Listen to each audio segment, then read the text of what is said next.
Ada satu yang bisa kamu jaga dan kamu kondisikan. Apa? Jadilah orang yang enak ditonton. Saya bisa membuat orang tertawa kalau saya bisa membuat orang pergi kemanapun kalau dia naik angkot saya, kalau sebagai angkot. Tapi sebagai pelawak komedian, saya bisa berusaha membuat orang tertawa dan saya yakin bisa membuat orang tertawa kalau orang itu sudah masuk ke dalam apa yang ingin saya sampaikan. Makanya saya berusaha memilih diksi yang saya punya guru almarhum Mas Mamik Prakoso itu ya, yang mengatakan bahwa pelawak itu sebagai seorang pelawak memang tampil harus lucu karena itu yang diharapkan oleh penonton. Tetapi pelawak itu juga manusia, bisa jadi suatu saat dia nggak lucu. Artinya apa?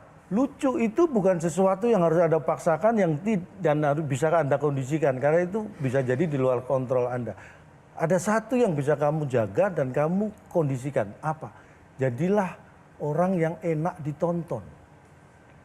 Karena ketika Anda enak ditonton, pas Anda nggak lucu, orang nggak akan ninggalin Anda karena Anda enak ditonton. Enak ditonton tuh dari sisi apa? Enak ditonton itu dari misalnya kalau kita perform ya secara verbal pemilihan kata-kata, diksi, kemudian gestur, kemudian penampilan. Itu harus enak ditonton. Dan kalau itu yang bisa kita jaga dan bisa kita kondisikan.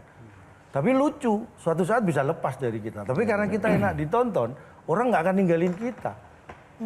Kalau kita sudah nggak enak ditonton, berharap lucu, pas lucunya lepas, cepet ditinggal orang karena mengganggu jatuhnya.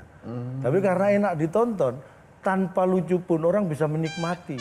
Jadi nggak akan ninggalin kita. Itulah yang saya gunakan. Kalau semua orang bisa bercanda di dunia ini, Bercanda terus. pernah lihat setan?